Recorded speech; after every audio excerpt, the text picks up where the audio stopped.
I have told this story exactly once before, to my younger brother Pale over a long-distance channel on the anniversary of our mother's death, because it seemed like the kind of story she would have wanted to hear.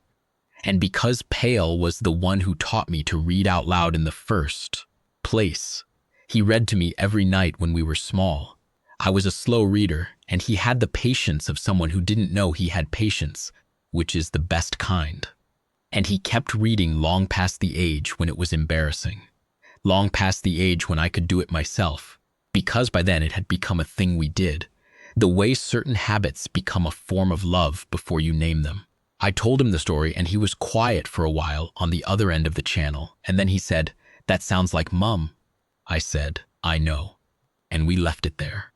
I am setting it down now in full because a year has passed, and because the palace archivist, a Vethal woman named Sor Calith, who smells permanently of dried binding glue and has the best memory for detail I have ever encountered, asked me once whether any of it had been written. I told her no. She looked at me the way she looks at a misshelved text, not angry, just quietly certain that the problem needed correcting. So here it is. I am not a writer. I am a palace page, grade 3, assigned to the library circuit of the Vathos Imperial Residence, Inner East Wing. I dust shelves, I carry requests, I log usage. I lock and unlock rooms. That is the full description of my role. I am telling you this because it matters. The full description of the role, in a way that will only become clear if you keep reading. My name is Devon Kale. I am 26 years old, and I have been on the library circuit for 3 years. Before that, I worked a transit goods warehouse in the Terran quarter of Vathos City, which is a large, loud, cheerfully indifferent place where nobody expected you to be quiet. And before that, I was in school on the Terran settlement at Calith, which is where Pale still lives, which is where our mother is buried in the red clay cemetery behind the cooperative hall. I mention these places because they are the places that shaped me, and because the palace is none of them. It is a different country entirely, with its own gravity. The Vathos Imperial Residence is not a cold place. I want to say that first, because people who have not been inside it tend to imagine cold, cold white halls, cold stone, that image of an empire as something glacial. It isn't. The inner east wing, where the library is, runs warm and gold in the evenings. The overhead crystal panels filtering the last of the planetary light in a way that turns everything amber. The floors are a pale mineral called Vair stone, which is the color of dried cream and warm underfoot even in the middle of the night. The shelves in the main reading hall are carved from a local timber I have been told is 3 centuries old, and they smell, faintly, of oil and of something I can only describe as permanence, a smell that says things have been kept here for a very long time and will go on being kept. It is a beautiful wing. Even after 3 years, I noticed it every time I came through the service entrance for the evening shift. The service entrance for the East Wing Library is a narrow door off the inner residential corridor, unremarkable, beige wall panel, a keypad, a light strip above it that blinks green when your clearance reads. Through that door, the first room is the page's anteroom, a small desk, a hook rail, a shallow cabinet for the logbook and the cleaning kit, and a bench along one wall where, in my first 6 months, I ate most of my meals alone. The anteroom connects to the main reading hall, which is long and 2-storied and very quiet, and which in turn connects, through a short passage with 3 doors on either side, to the restricted access East Reading Room. I will describe the East Reading Room because it matters. It is smaller than the main hall, perhaps 8 meters by 6, and lower ceilinged, with a single oval window on the outer wall that faces the palace's inner garden. The shelves here hold the older material, cartographic records, lineage texts, illustrated natural surveys of regions that existed before the Vethal Compact was formalized, bound volumes of correspondence so old the binding glue has granulated and the pages crack if you handle them without gloves. There is a reading table in the center, large enough for 4 people, and 2 low chairs near the window, and a single ceiling lamp that runs on a warm amber-tinted strip that the Vethal prefer for their older texts. It produces a color of light that is close to candlelight, close enough that reading by it feels, in some subterranean way, like sitting next to a fire. It was not a heavily used room. Most of the active library traffic went to the main hall, where the catalog systems were housed and where the palace research staff, a formal body of withdrawn scholars who occupied 3 of the 6 doors in the connecting passage, could be found during the day hours. The East Reading Room was the domain of occasional scholarly visits, and twice a week, the archivist Sor Caliph, who would settle at the reading table with her white cotton gloves and work her way through the cartographic records with a patience I found genuinely moving. Apart from Sor Caliph and the occasional researcher, I was the only one in that room. I swept it. I dusted the shelves in order. I checked that the climate strips on the walls were reading correctly, and I locked it again at the end of every shift. It took me perhaps 20 minutes on a thorough night and 10 on a routine one. I knew every inch of it, so I noticed when things were not as they had been. It was small things at first. A chair moved by 3 handspans, not enough that you would remark on it unless you had straightened it yourself every night for 6 months and knew exactly where its legs rested in the faint wear marks on the Veilstone floor. A book pulled slightly forward on its shelf, not removed, just disturbed enough that its spine was no longer flush with its neighbors. The climate strip nearest the window reading 0.2 degrees lower than it should, which meant the window had been opened and reclosed. It had a manual latch, old design, the seal not perfect. The strip compensated, but I could see the number drifting. I did not think much of it the first time. The second time I thought perhaps Sor Caliph had come in after I left and I hadn't known. The third time I thought that was unlikely, because Sor Caliph was meticulous about logging her own visits, and the log showed nothing. By the fourth time I was looking for something more specific, and I found it. Footprints in the dust along the base of the outer shelves. The shelf base was low, perhaps 5 centimeters above the floor, and even on a swept floor, it accumulated fine Veilstone dust within a few hours. The prints were small. They were made by soft-soled shoes, not the kind an adult wears, and they patterned the kind of walking that a child does. When moving slowly through a room, touching things, turning around, doubling back. I thought about it for 2 nights, and then I asked Mail. Mail was the hall maid who worked the residential corridor adjacent to the library wing, and she had been at the palace long enough, 9 years. Withdrawn, hired at 19, that she knew the rhythms of the place the way I knew the rhythms of the library. She knew which doors were never quite latched, which corridors went warm in the afternoon and cold at night, which residents kept late hours, and which attendants could be relied on to tell you nothing useful. She was also, for reasons I have never fully understood, kind to me from my first week, which was not the universal experience of junior pages in the inner residential wing, and we had established the habit of talking in the corridor between our respective shifts, which was the kind of small daily continuity that makes a large and indifferent place bearable. I described the footprints to her without naming a suspect, just to see what she said. She was quiet for a moment. She was rolling a dry rag in her hands, which she did when she was thinking. "The small prince," she said. I didn't respond immediately. "He's been getting out at night," she said. "The residential suite has a connecting door to the inner corridor. He's been going through it. They installed a second latch 3 weeks ago, but he's figured out the first one, and they can't bear to lock the second because he screams." She paused. "Not in the way a frightened child screams. The way a cornered animal screams if you take away the last place it can go."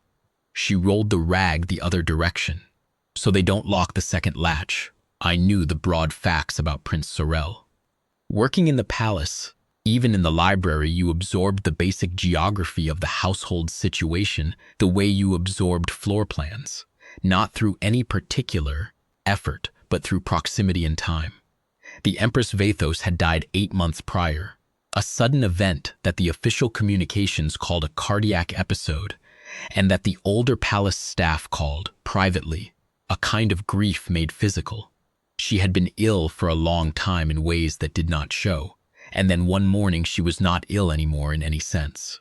She left the emperor and two sons. The elder, Crown Prince Rayan, who was 16 and who I had seen exactly 3 times, and who moved through the palace with the contained, preformed gravity of someone who had been preparing for his own life for some time.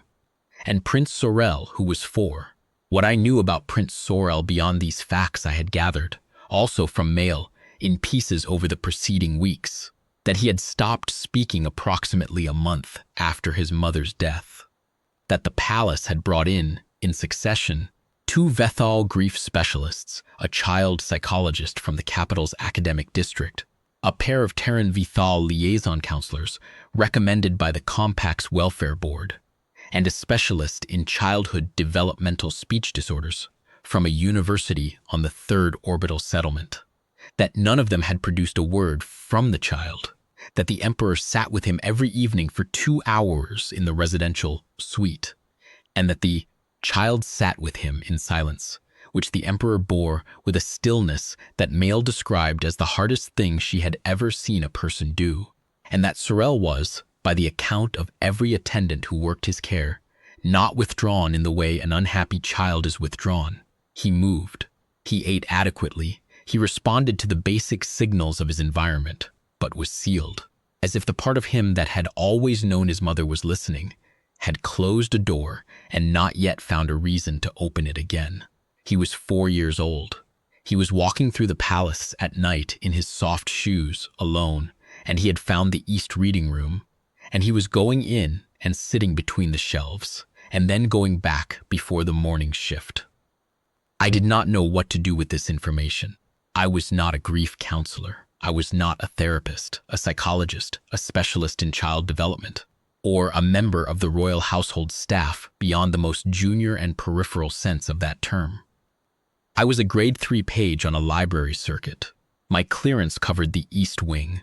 My mandate covered the library. My role in the palace's hierarchy was approximately equivalent to a very well-organized piece of furniture, present, functional, not consulted. I also knew from everything Mail had told me that the child was going to that room because it was dark and quiet, and nobody in it was trying to get him to do anything. I understood that, in a way that required no professional credential. Sometimes you go somewhere because nothing there is asking anything of you. Sometimes that is the only room left, so I decided not to do anything in particular. I kept my route. I swept the East reading room with the same 20 minutes I always gave it, noted the displaced chair and the slightly forward book, and the climate strip reading in my logbook with the same neutrality I would have given a missing shelf bracket or a burned-out light strip, and I said nothing to the research staff or to the household supervisor or to anyone in the child's care team. This was not, I want to be clear, a heroic decision. It was the decision of someone who had absolutely no authority to intervene in anything and who had no particular plan and who thought, if I can trace back what I thought, that I probably would not help the situation at all, but that the one thing I was confident I could do was avoid making it worse. That is not a virtue. That is just arithmetic. The other thing I decided was this, that when I was in the East reading room doing my route, I would do it the same way I always did it, which is to say with sound. I talk to myself while I work, not constantly, not performatively. It is not a habit I would claim with any pride, but I have always been someone who narrates low, under my breath, the small procedural facts of a task: climate strip, nominal, chair, back 2 handspans, window latch, secure. It is a habit I picked up from my mother, who ran a small repair shop and who talked to every piece of equipment she handled as if it deserved the courtesy of being told what she was doing with it. I also, when the narration runs out, read aloud from whatever I am carrying. I log my hours in a small bound notebook, the logbook I mentioned, and when the routine entries are done, I sometimes read back over them, or over the environmental records from the preceding week, just to keep the quiet from getting too complete. I mention this because it is relevant. I am not setting it up for a dramatic effect I will deploy later. It is simply a thing I did, always in that room, and I went on doing it when I became aware of the child. It was 3 nights after my conversation with Mail when I arrived at the East Reading Room and found the side panel of the service door. Narrow ventilation panel, old construction, flush with the wall but not sealed, the kind a small hand could nudge inward from the corridor side, pushed open by roughly the width of a palm. The room was dark except for the amber ceiling strip, which I had left on its lowest setting the previous night as a matter of habit. I stood in the doorway for a moment and did not call out and did not turn on any additional lights. I went to the nearest shelf and picked up my cleaning cloth and began the routine, and I said to the room the way I always did. Climate strip, south wall. I crossed to it, reading nominal. Variance from yesterday, 0.1 acceptable. I moved to the window, latch secure. Outer garden dark, no disturbance. I moved back toward the center shelves. He was between the 3rd and 4th shelf on the west wall, sitting on the floor with his knees drawn up, not hiding. There was nowhere in the room to truly hide. But tucked in the narrow space between the shelving units, which was a space that fit a 4-year-old and nobody else, he was wearing gray sleep clothes and the soft-soled shoes Mail had mentioned, and he was watching me with the large, light-colored eyes of the Vithal nobility. His mother had been of the old Vathos line, and that lineage carried a particular quality of eye that was striking even in photographs. Pale as water held up to the light, ringed with a faint darker line at the iris, the kind of eyes that looked as if they had always known more than was being said. I looked at him for exactly as long as it took to register his presence, which was perhaps 2 seconds. And then I went back to my work. Shelf 3, west wall, I said, the same way I always did. Volume 16 through 24, Cartographic Survey, Region Designate Vair North, 2nd edition. All volumes present. Volume 19 displaced, 2 centimeters. I took a corner of my cloth and dusted the shelf front, corrected. He didn't move. I didn't expect him to. I went around the room. I did not address him, did not look at him beyond the initial acknowledgement, did not change the cadence or the content of what I was saying. The logbook narration is not interesting.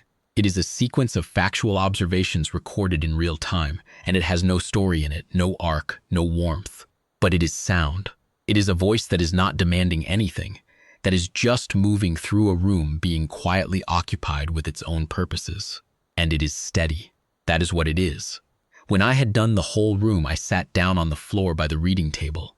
Not next to him, not facing him, just in a location that was my own. And I opened the logbook to the week's environmental records, and I read them out, the whole thing, in the same low voice. The temperature readings, the humidity variance, the 3-night stretch where the outer window seal had dropped 0.4, degrees below standard before self-correcting, the morning when the overhead strip had flickered for 6 seconds before stabilizing.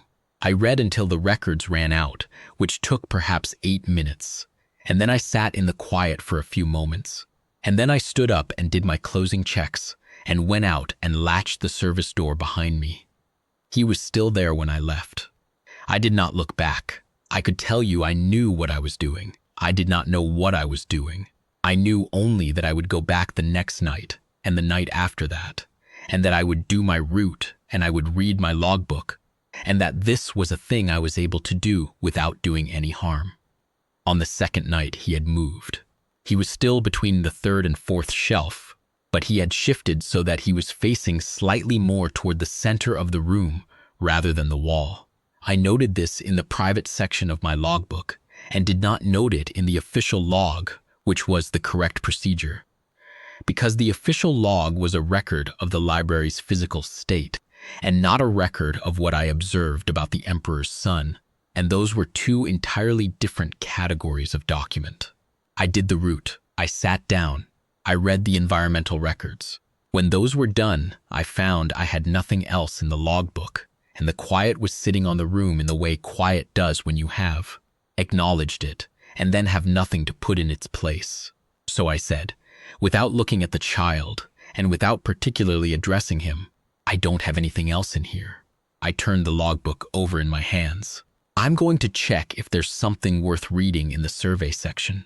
I got up and went to the cartographic survey shelves and pulled out the volume I had been meaning to examine for a week, a natural survey of the Very Northern Coastal Territories, illustrated, produced for the Compact's Botanical Registry about 120 years ago. The illustrations were the reason I wanted to look at it. The archivist had mentioned once that the plate work in that volume was exceptional, and I had been curious. I brought it back to my spot on the floor, sat down, opened it to the first illustrated plate, which was a large, careful drawing of a coastal reed grass that grew, apparently, in extensive golden stands along the Very Northern tidal flats, and I described what I was looking at in the same voice I used for the logbook.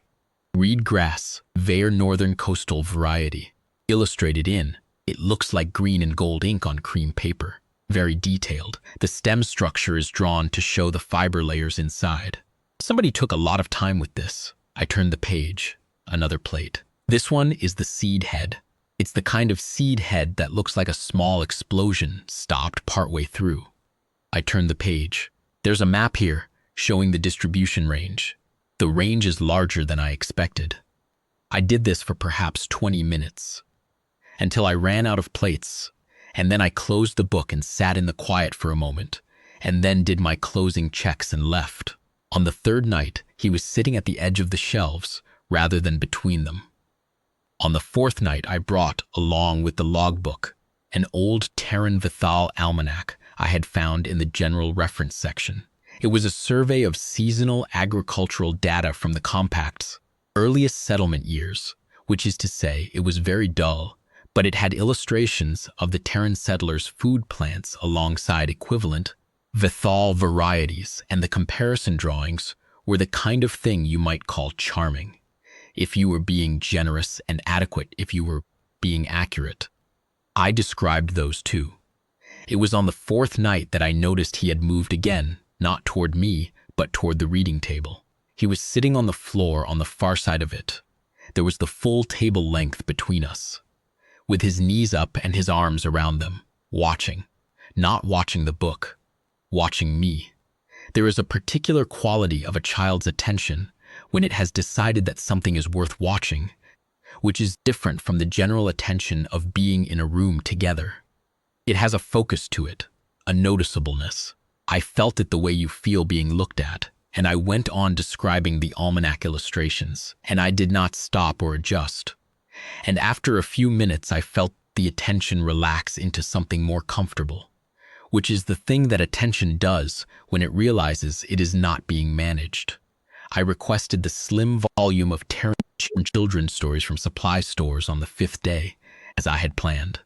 I put the request in under Cultural Reference Materials, Terran Compact Section, Library Supplemental Acquisition, which was a legitimate category with a small annual budget, and which no one in the research staff monitored because they found Terran cultural materials of low scholarly interest. The volume arrived the next afternoon by internal courier.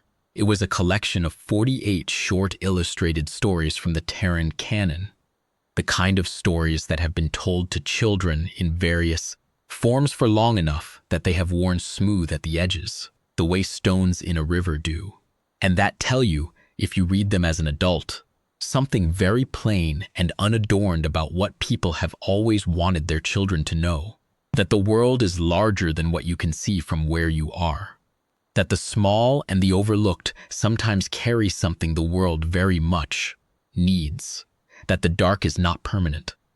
I took it to the East reading room on the fifth night. He was sitting on the nearer side of the reading table now, not at the table, on the floor, to the side of it, so that there was less distance between him and my position. I did the route, sat down, did the logbook, and then I set the logbook aside and picked up the collection. This is different from the almanac, I said to the room, to nobody in particular. I don't know if it'll be interesting. It's stories, Terran ones, from where I grew up. I opened to the first. I'll read one and see. The first story was 3 pages. It was about a girl who lived at the edge of a large body of water and who kept a boat that was too small for the crossing everyone believed she was attempting to make. until it became clear that she was not attempting to make a crossing at all, but was simply going out every morning to the place where the water changed color. Because that was where her grandmother had said the light was best, and because she was not ready to cross anywhere yet, and because going out to the place where the light was best was its own sufficient reason. It is not a complicated story. The illustration on the last page shows the girl in the boat, and the water very still around her, and the light coming down in columns through a break in the clouds. And the expression on her face is the expression of someone who is exactly where they meant to be. I read it in the same voice I used for everything else. I did not perform it. I did not change my register for the dialogue. There was not much dialogue, or slow down for the emotional beats, or do anything, in short, that announced that this was different from reading a climate record or a botanical survey. It was reading. I did it the same way. When I finished, I looked up at the page, and he was 3 feet away from me. He was still sitting on the floor, still with his knees up, but the distance between us had closed without my noticing. Children do this. They move toward things through a series basically of incremental adjustments, so gradual that you register the new position, but not the movement. He was looking at the book in my hands, not at me, at the book. I turned to the second story. The second story was 4 pages and was about a very old tree that had been struck by lightning and that everyone in the surrounding settlement had decided was dead, and that turned out not to be dead but simply dormant. And that put out one small green shoot the following spring in a location that the settlement's arborist had not expected, which caused a reorganization of the arborist's entire theoretical model of how root systems distribute themselves underground. It is also not a complicated story. It is about something continuing when everything visible suggests it has stopped. When I finished the second story, I sat in the quiet for a moment. He was perhaps 18 inches away. I could hear him breathing, the slow, even breath of a child in a state of concentrated attention, which is different from the breath of a child who is upset or frightened. It has a regularity to it, a rhythm that has found its own pace. I read 3 more stories that night. By the time I finished the 5th, he had moved so that he was sitting beside me rather than in front of me, not against me, a small gap still between us. And he was looking at the illustrations in the book as I held it, which meant I was holding it out slightly to make them visible to him, which I had started doing without deciding to. I went on every night.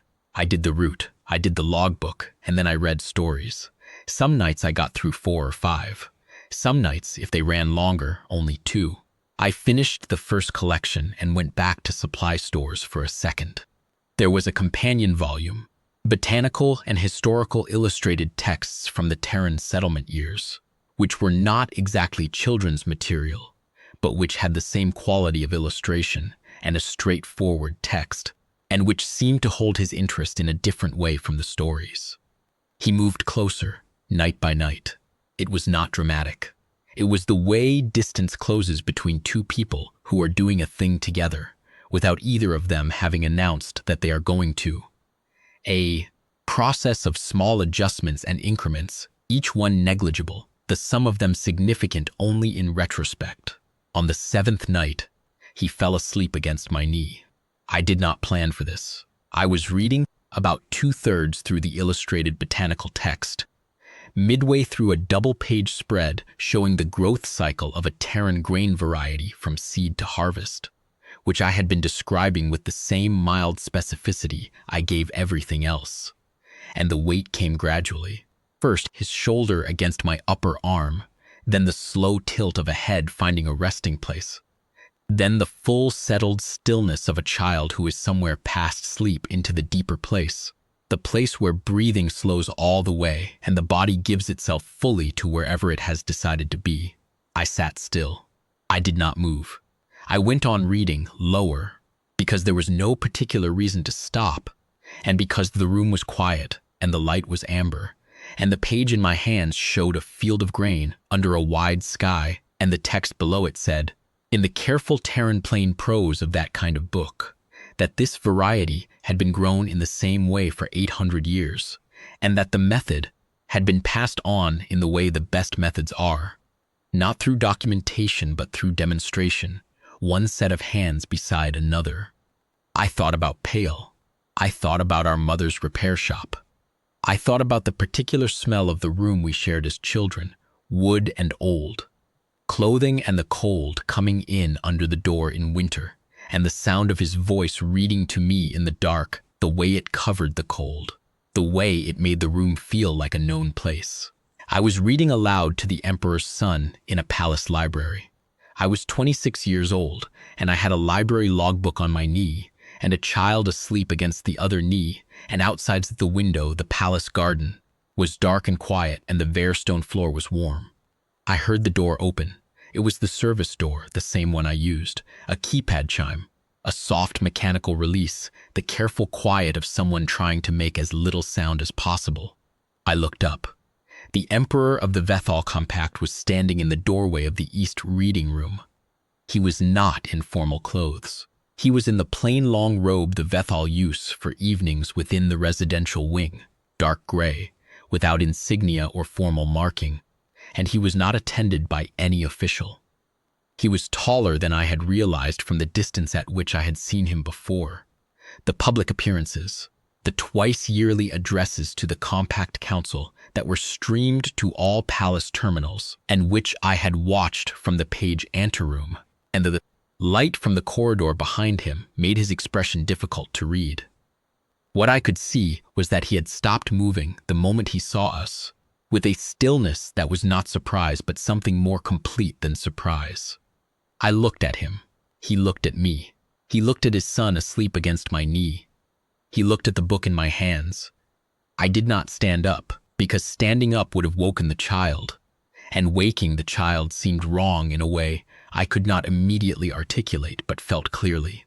The way you feel the wrongness of interrupting something that is, in its own terms, exactly right. So I stayed where I was. I looked at the Emperor.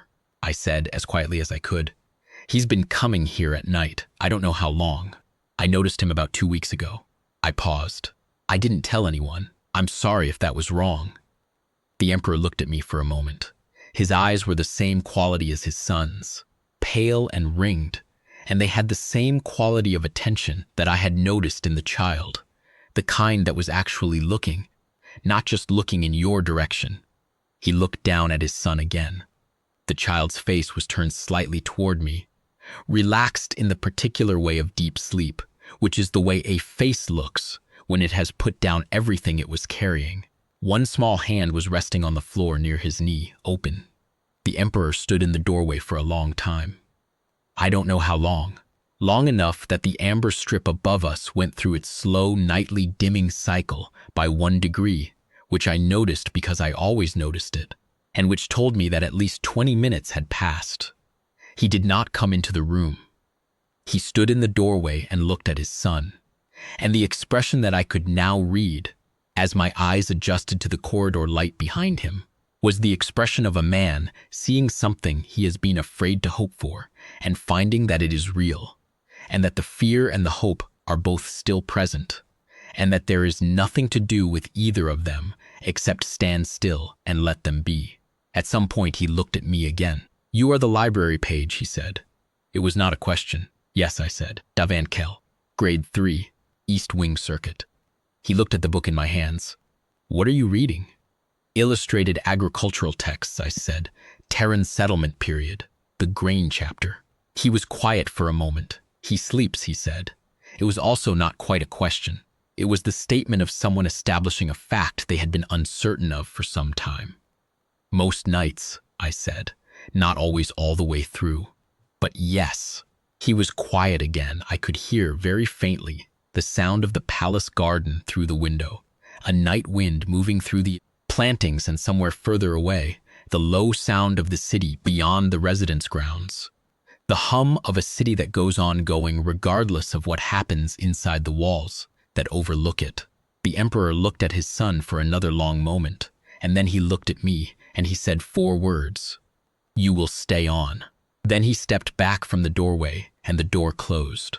I sat for another hour, finishing the grain chapter and working into the root vegetables section. Before the child stirred and blinked awake with the slow, animal bewilderment of a small person returning from very far away, he looked at the book, he looked at the room, he looked at me. I showed him the page I was on, which had an illustration of a turnip cross-section that was, I will grant you, an unusual image to wake up to. He looked at it for a moment with the seriousness that children bring to images that are trying to tell them something they aren't sure they understand yet. That's a root vegetable, I said. They grow them underground. The part you eat is the root. He looked at it for another moment. Then he got up, straightened his sleep clothes with the gravity of someone who has been taught that small dignities matter, and walked to the door and pushed through it and was gone back to the residential wing. I sat in the quiet and finished my shift.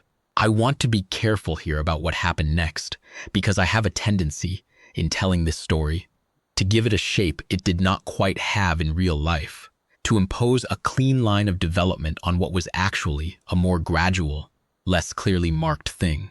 So let me be accurate. I stayed on. That was the immediate fact.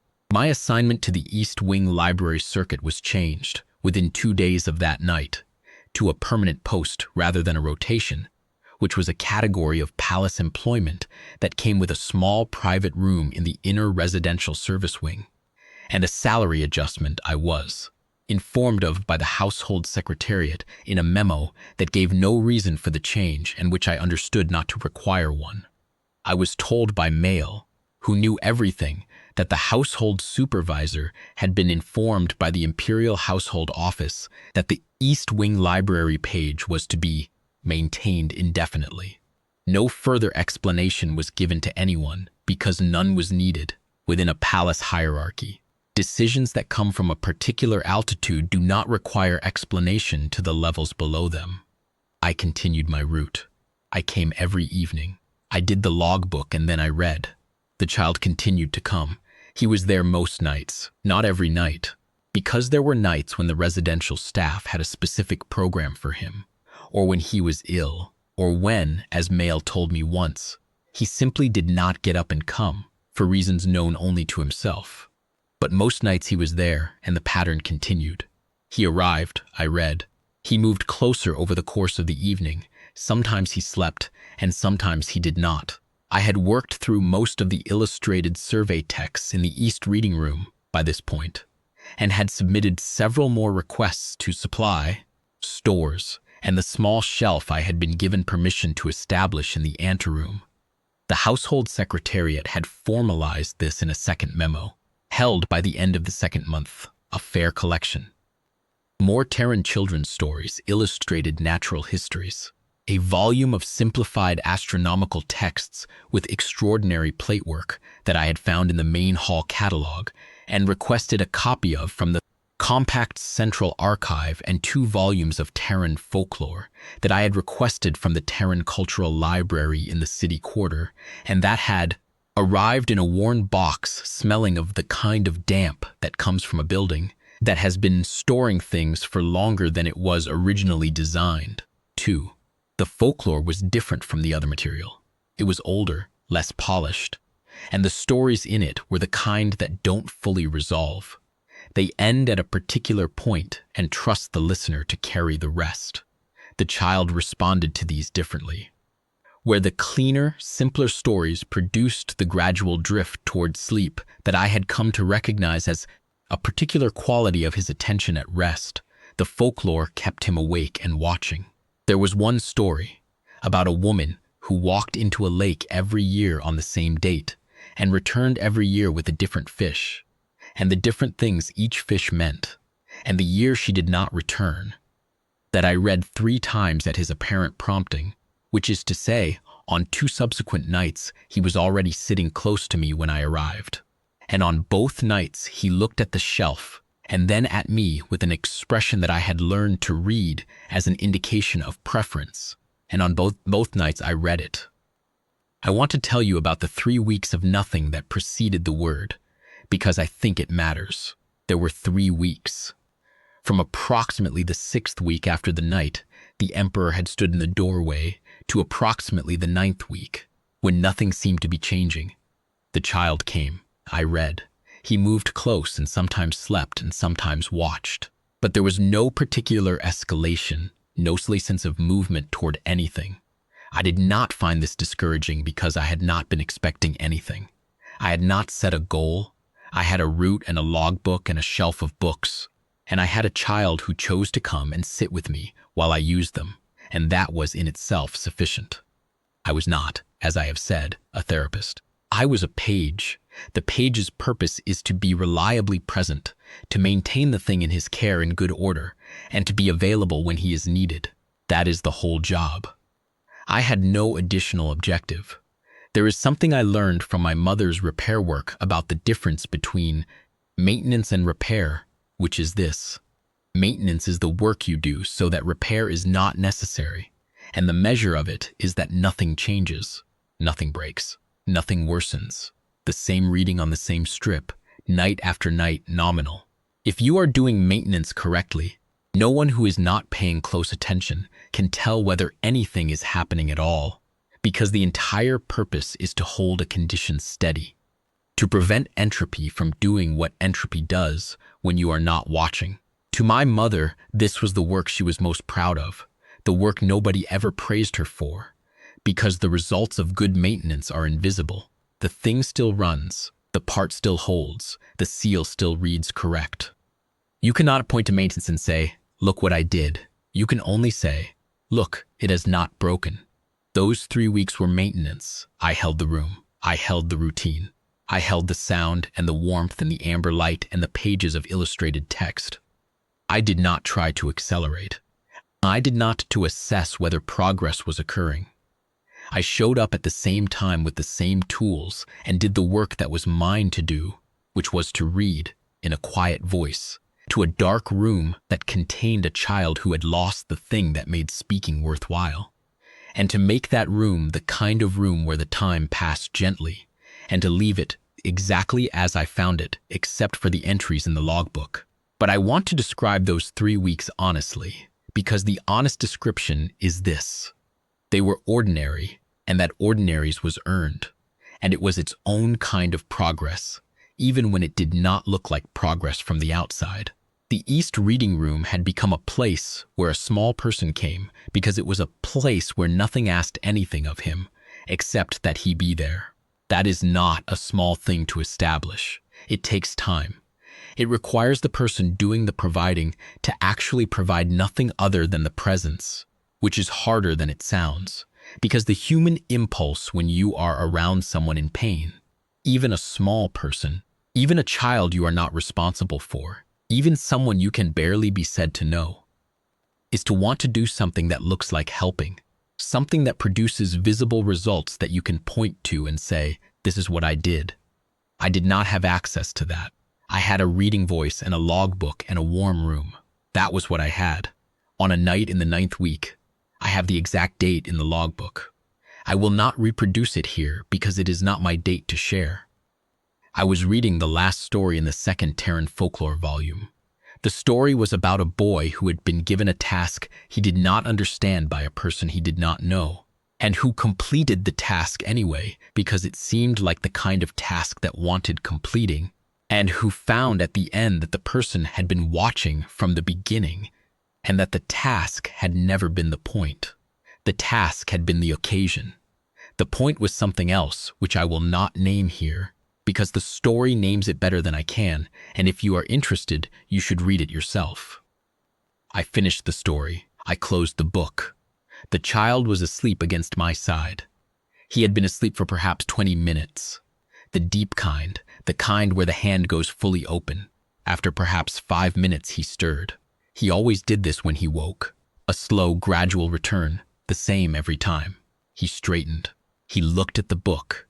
He looked at the shelf where the other books were. He looked at me, and he said, in a voice that was the voice of a child who has not used his voice for a long time, small, slightly rough at the edge, tentative in the way of something testing whether it is still capable of what it was once capable of. One word.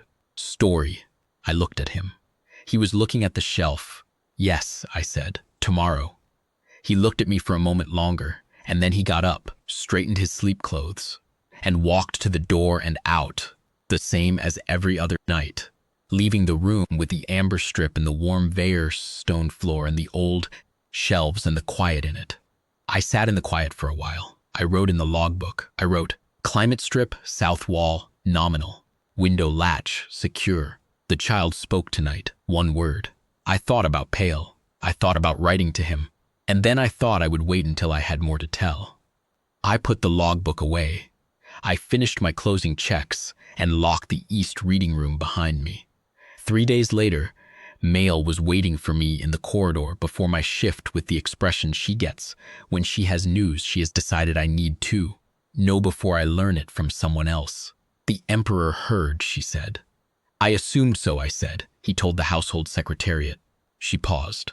The speech therapist from the Compact Welfare Board came back today. The child spoke to her. 2 words, not story. Different words, but 2 words. And she could not stop shaking when she left the session.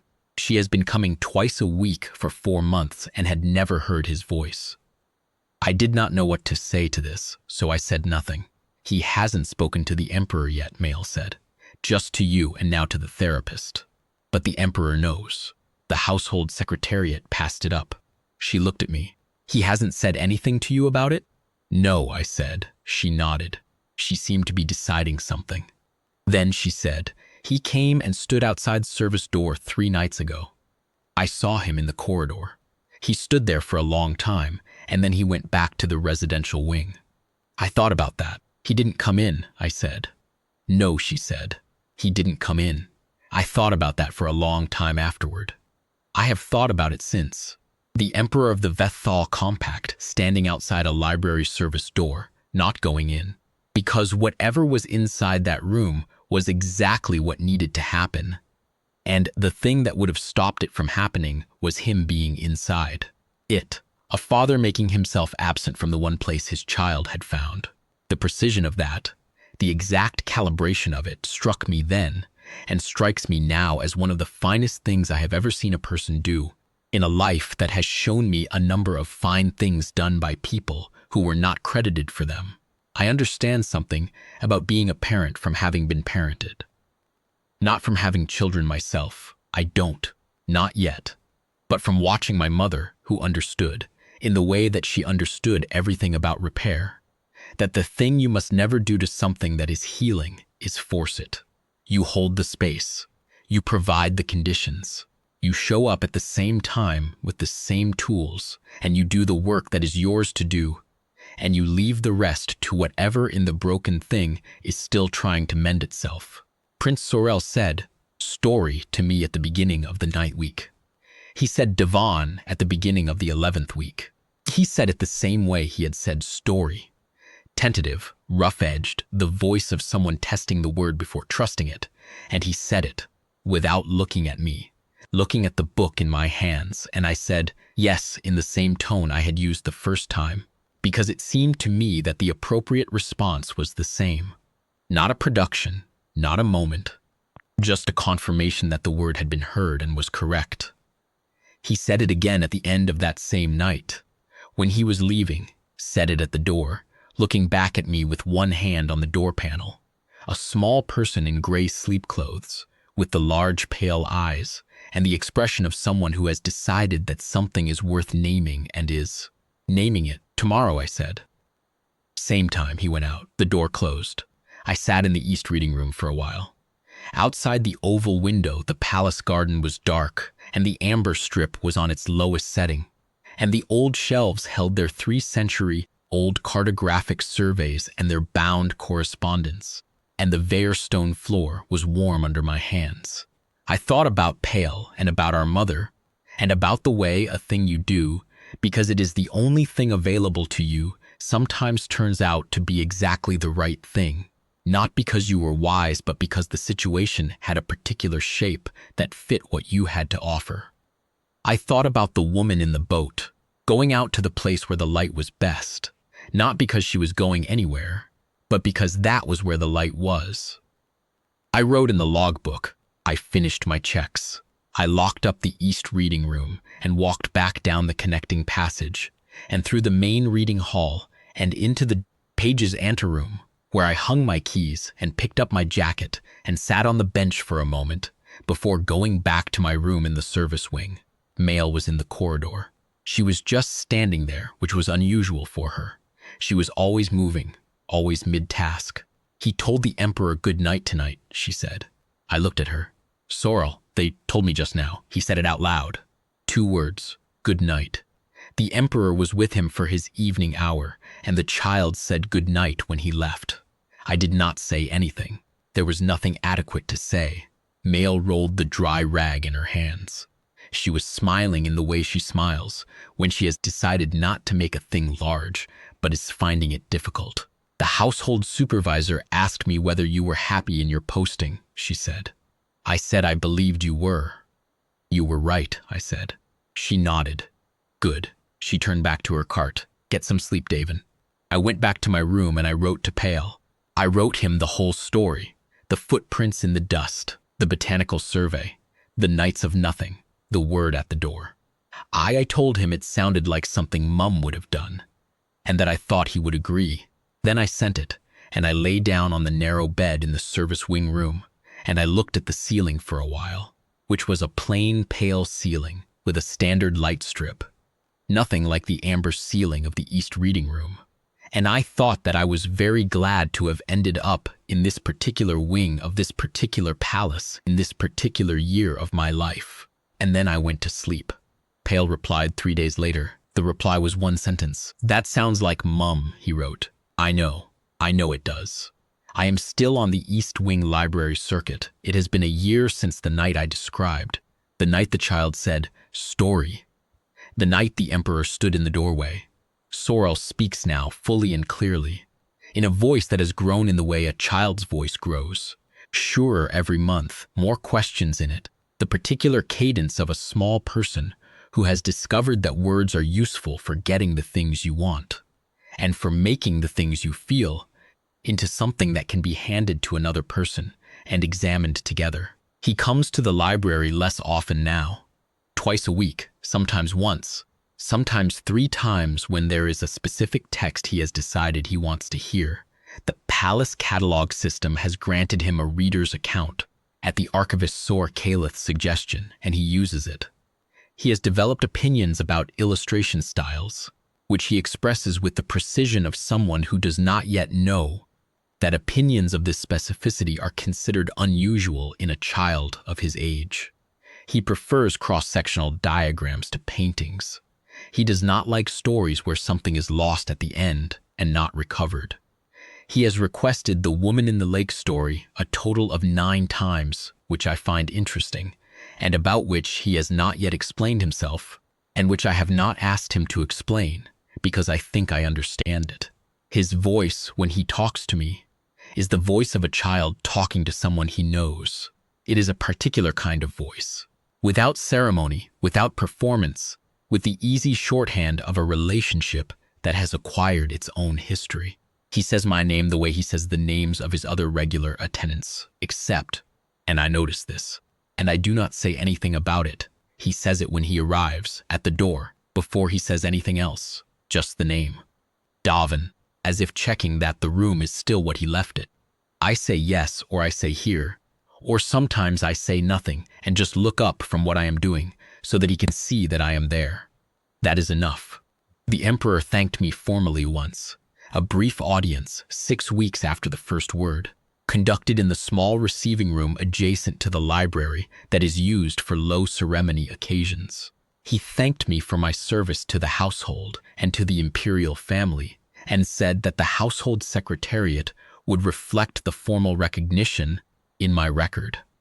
He was formal and clear and not cold, and I understood that the formality was its own kind of courtesy, that he was treating me as someone whose contribution was significant enough to be addressed in the proper register, which, within the fell court, means something. I thanked him. I said I was glad to be of use. I said I hoped the prince continued well. He looked at me for a moment in the particular way he has of looking at things, the full attention, the consideration, and then he said, "He does. He asks for you by name." I said that I was glad. Then the audience was over, and I went back to my circuit and did my route. which was what I always did and what I expect I will go on doing. And the East reading room was warm and amber in the evening light, and the old shelves held their centuries of accumulated record, and the bare stone floor was warm underfoot. And outside the oval window, the palace garden was quiet, and the city hummed in the distance. And I sat down on the floor and opened the logbook and started the evening from the beginning. Climate strip, south wall, nominal, window latch. Secure, the room is in good order. I am still here.